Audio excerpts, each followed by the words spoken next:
북한이 대남 전단을 대대적으로 살포하겠다고 예고하는 등 대남 도발과 위협 수위가 높아지고 있습니다. 이런 가운데 정치권을 중심으로 현 정부 대북 정책의 전면 전환을 촉구하는 목소리도 높아지고 있습니다. YTN 현안 여론조사를 통해 시민들의 의견을 물었습니다. 이택수 리얼미터 대표, 윤희용 오피니언 라이브 센터장과 함께 분석해 보겠습니다. 어서 오십시오. 네, 안녕하세요. 안녕하세요. 대표님, 오늘 조사에서 조사 결과를 보니까 정부의 대북 정책 방향과 관련해서 강경책이 유화책보다 높게 나왔다면서요? 네, 그렇습니다. 한 8%포인트가량 강경책이 높게 나타났는데요. 지금 아시다시피 남북 연락사무소 폭파에 이어서 계속 남북 관계가 긴장 국면으로 돌아서면서 저희가 이제 지난 1월 달에 조사했는데 네. 그때도 강경책이 높긴 했습니다만 강경책이 조금 더 높은 의견을 나타냈고요. 유화책도 지난번과 비교하면 좀 늘어나긴 했습니다. 그런데 지금 저희가 보기가 세 개인데요. 이제 강경책이라 하면 축소된 한미연합 군사훈련을 재강화하자 이런 보기의 설명이 있었고요. 유화책은 미국을 설득해서 일부 대북 제재를 완화시키는 쪽으로, 그리고 이제 현행 기조 유지, 이 부분이 이제 북한의 태도를 이제 태도 변화를 기다리면서 현행 대북 정책을 유지하면서 이제 인내하는 그런 워딩을 저희가 사용을 했는데, 네.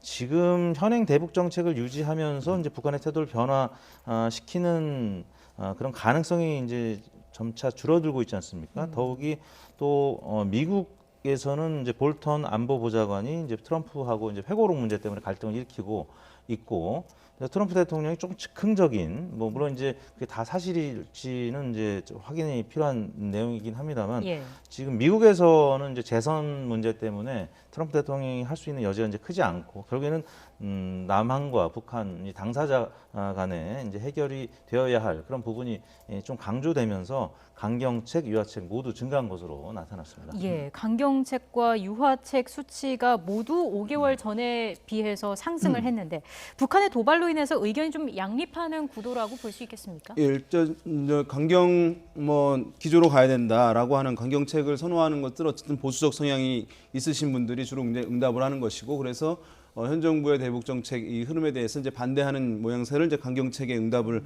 한 것이라고 할 수 있을 텐데요. 지금 이제 주목되는 것은 이제 유화책 이런 응답보다도 현행 기조를 유지해야 된다라고 하는 응답이 지난번 조사에 비해서 지금 이제 상당히 좀 낮아졌다는 네. 것이거든요. 그러니까 당시에는 이제 문재인 정부가 이것이 지금 현행 기조라고 하는 것은 북한의 태도 변화를 이제 기다린다는 것인데요, 이제 인내한다는 것인데, 어떻게 보면 약간 이제 소극적인 측면이 있다고 할 수 있을 텐데, 지난번 조사 때만 하더라도 현 정부의 대북 정책에 대해서 신뢰하고 또 이제 기대감들을 갖고 있는 측면들이 있었는데, 지금 이제 북한에서 비상식적인 반응을 이제 보이게 되면서 지금의 이제 기존에 단순히 기다리던 정책으로는 대응으로는 좀 부족하고, 이제 보수적 성향이 있는 분들한테는 강경하게 입장을 전환해야 된다라고 하는 기류가 좀 높아진 것이고, 또 약간 진보적 성향 또는 북한과 화해 협력 기조를 강화해야 한다고 하는 분들 같은 경우에는 단순히 기다리기보다는 네. 뭔가 이 난국을 돌파하기 위해서 적극적인 어떤 모양새를 취해야 된다. 이제 미국을 설득해서 이 관계 개선을 한다든가, 아니면 북한의 대북 제재를 어쨌든 일부라도 할 수 있는 한에서는 제재를 완화해야 된다라든가, 이런 이제 평화를 위해서, 화해를 위해서 적극적인 정책이 필요하다라고 하는 기류로 이제 나눠진 것이기 때문에 말씀하신 대로 어쨌든 강경책과 유화책 둘 다 의견이 이제 높아진 것으로 이제 볼 수 있겠습니다. 네. 대표님, 지역별, 네. 연령대별로도 차이가 좀 있었죠?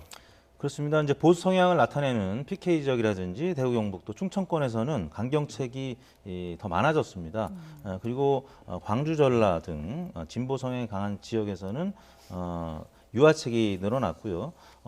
연령대별이라든지 또 이념 성향별로도 같은 입장을 나타냈는데, 결과적으로는 강경책도 의견이 많아지고 또 유화책도 많아지고 현행 기조 유지, 이 부분이 좀 줄어든 건데, 결정적으로 이제 중도층하고요, 또 이제 40대 같은 캐스팅 보트 연령대에서 유화책보다는 강경책 쪽으로 기운 그런 모습을 나타냈습니다.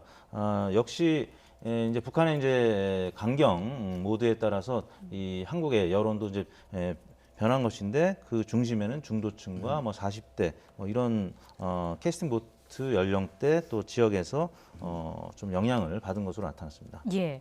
자, 현안 조사 한 가지 더 들여다보겠습니다. 대북전단 금지법 제정에 대한 의견을 물었는데 찬성하는 의견이 50%가 넘었습니다. 어떻게 예, 분석할 그렇습니다. 수 있을까요? 지금 이제 보면은 남북 관계 좀 악화되는 상황, 또 북한에서 이제 북한에 대한 이제 신뢰 관계 상당히 이제 국민들 입장에서도 낮아지고 있고 불신이 높아지고 있는 상황임에도 불구하고 대북 전단 금지법을 제정하는 것에 대해서 찬성한다. 그러니까 보내지 말아야 된다는 의견이잖아요. 그것이 네. 이제 절반이 넘었는데요.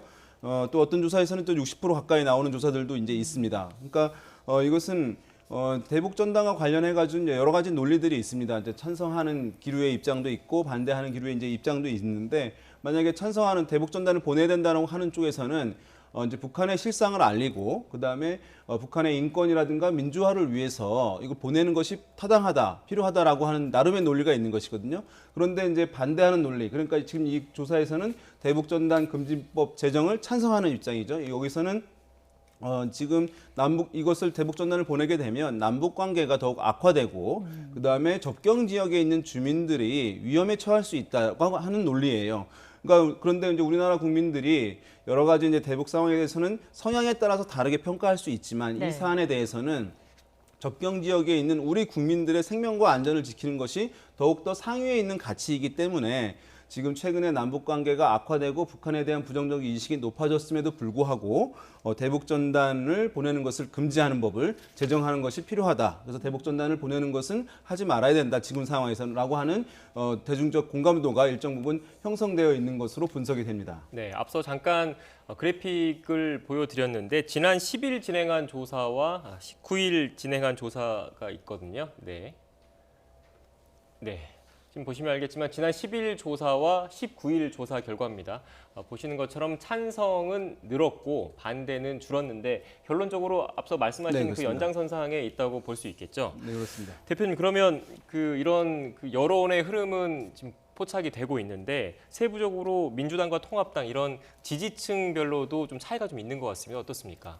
네, 민주당 지지층에서는 찬성 응답이 좀 높아졌습니다. 더 높아졌고 미래통합당 지지층에서는 이제 반대 응답이 큰 차이는 없었습니다. 그러니까 보수층에서는 반대 응답이 소폭 상승했는데 미래통합당 지지층에서는 또 반대 응답은 좀 비슷했단 말이죠. 그래서 이제 자세히 보면은 아까 앞서 문항에서도 그렇지만 대구 경북에서는 이제 뭐 원래 이제 강경했었지만 부산 경남 지역이 조금 중도 보수 성향이었다가 이제 이번 북한의 입장 변화에 따라서 조금 강경 모드로 그래서 미래통합당 뭐 전반적으로는 변화가 없었는데 보수층에서는 조금 강경 모드가 좀 강해진 그래서 이 대북 전단 문제도 결국에는 이제 대남 전단이 또 이제 지난주부터 뭐 또 이야기가 나오지 않습니까? 그러다 네. 보니까 이제 국지적으로 또 무력 충돌 가능성도 있고 해서 이 부분과 관련해서는 예상과 달리 이 대북 전단을 좀 금해야 된다는 여론이 조금 더 증가한 것이 아닌가 싶습니다. 어떨까요? 북한의 공세가 좀 강해질수록 여론은 어느 쪽으로 움직이게 될까요? 일단 뭐 그러면 북한에 대한 이제 부정적 인식 많아지고 어쨌든 우리도 주권 국가로서 또는 이제 북한의 도발에 대해서 방어해야 되는 강경한 입장을 내세우는 것이 바람직하다고 하는 기류들은 높아질 수밖에 없을 것으로 보여요. 네. 다만 이제 잠시 전에도 이제 말씀드렸습니다만은 이 대북 전단과 관련해서 북한이 대남 전단을 뿌린다고 해서 우리도 대북 전단을 보내야 한다. 이제 이렇게 국민들이 생각하는 수준은 아니라고 보여요. 그러니까 과거에는 서로 상호간에 암암리에 이제 서로 간에 이른바 삐라를 보내는 것들이 많이 있었는데 지금 이제 이슈화가 되는 상황에서 실제로 우리 국민들이 어쨌든 피해를 볼 수 있고 우리가 보냈을 경우에 그러니까 북한에서 대남 전단을 보냈을 때 뭐 우리 군에서 그것을 군사적으로 어쨌든 응징을 한다든가 이럴 가능성은 높지 않아 보이는데 만약에 우리가 대북 전단을 보냈을 경우에는 북한의 어쨌든 군사적인 도발이 접경 지역에서 있을 수 있는 것이거든요. 그러면 우리 국민들이 어쨌든 피해를 볼 수 있는 것이기 때문에 그 논리 체계를 우리 국민들이 대부분 알고 있기 때문에 북한에서 대남 전단을 대규모로 뿌린다 하더라도 우리도 그러면 접경 지역에서 대북 전단을 보내야 한다. 이런 기류가 굉장히 뭐 가시적으로 크게 높아지거나 이렇게 될 가능성은 높지 않아 보입니다. 네. 주제를 바꿔서 대통령 국정 지지도 살펴보겠습니다. 지난 한 주 가장 큰 특징 뭐라고 볼 수 있을까요? 역시 이제 남북 관계 악화 때문에 문재인 대통령 지지율이 최근 들어서 가장 큰 낙폭을 보였습니다. 4.8%포인트 떨어진 53.4%를 기록했는데요. 보통 이제 남북 관계가 좋아지면 뭐 보수 정권이든 진보 정권이든 대통령 지지율이 이제 크게 오르게 마련인데 남북 관계가 악화될 경우에는 진보 정권에서 조금 더 타격을 받습니다. 그래서 문재인 대통령이 5%포인트 가까이 지지율이 빠졌고요. 부정평가도 또 그만큼 이제 올라갔습니다. 그 외에도 지난주에도 역시 이 코로나19 이제 확진자 수가 줄어들지 않고 계속 늘어나고 있고 또 통일장관 이제 사표가 수리가 되면서 조금 하락세가 주후반에 주춤해지나 싶었는데 네. 또 국회에서 이제 윤석열 총장에 대한 사퇴 뭐 압박 뭐 이야기가 좀 있었습니다. 이 부분과 또 관련해서 지난주 금요일 날은 50.9%까지 52%대로 떨어지는 모습을 보여서 문재인 대통령이 호재보다는 악재가 좀 많았던 한 주간이 아니었나 싶습니다. 지지율 그 낙폭이 상대적으로 컸던 계층은 어느 쪽이었나요? 역시 이제 남북 관계 때문에 보수층에서 좀 많이 떨어졌고 또 무당층에서 또 떨어졌습니다. 그리고 이제 뭐 중도층도 같이 하락했고요. 예. 경기 인천 또 20대와 40대에서 상대적으로 낙폭이 큰 것으로 나타났습니다. 네. 이번 주도 북한 관련된 이슈와 코로나 관련된 내용이 주로 영향을 미친다고 봐야 될까요? 뭐 이제 코로나 같은 경우는 대응을 워낙 이제 우리 정부가 잘했었기 때문에 그것에 대한 이제 긍정적인 평가가 상당히 높게 형성돼 있던 것이잖아요. 그것이 이제 상당 부분 이제 시간이 지나게 되면서 그것으로 인한 어쨌든 긍정적 효과 이것들이 좀 조정되는 측면이 있다고 보시면 좋을 것 같고요. 이번 주도 마찬가지로 북한과 관련한 이제 이슈가 정부 평가에 대해서 상당히 이제 중요한 영향을 미칠 것으로 보이는데요. 지금 북한에서 어쨌든 대남 전단을 보내든 간에 아니면 추가적인 도발이 있을 가능성들 이렇게 예고되고 있는 그런 상황인데 이러한 이제 불안감을 좀 높일 수 있는 상황이기 때문에 정부에 대한 이제 평가로 반영이 되고 그다음 또 한 가지는 이것과 연관된 사안이라고 할 수 있는데 이제 미국에서 볼턴 전 보좌관 이런 회고록 논란이 어쨌든 우리 정부의 대북 정책과 관련해서 그 진위 여부와 무관하게 논란이 되고 있는 것이고 이제 그것을 빌미로 해서 일각에서는 어쨌든 야당 또는 이제 일각의 보수층에서는 안보를 중시하는 층에서는 상당히 현 정부에 대한 대북 정책에 대한 공세로 그 소재가 활용될 가능성이 있는 것이거든요. 네. 그렇게 되면 어쨌든 정부 대통령에 대한 평가라고 하는 것은 대통령이 이제 이를 단순히 어떤 정책 결정을 내리거나 어떤 메시지를 해서 평가를 받는 것 외에 어쨌든 어떤 사안이 벌어졌을 때 자기가 지지하는 정치 세력에 또는 정당에서의 어떤 그 메시지 또는 정부에 대한 공격 그것을 이제 신뢰한다면 그것을 듣고 대통령에 대한 평가를 새롭게 하는 측면이 있을 수 있거든요. 그러니까 안보 이슈와 관련된 사안이기 때문에 야당이 이 국면에서 야당의 메시지들이 나가게 되면 야당을 대해서 우호적으로 생각하는 보수층 등에서는 그 얘기를 듣고 문재인 정부에 대해서 평가를 또 부정적으로 하는 흐름들이 메커니즘이 이루어질 수 있다는 점에서 이번 주에도 지난주에 이어서 북한 관련 이슈가 현 정부 평가에 일정 부분 영향을 미치는 중요한 이슈가 될 것으로 보입니다. 네.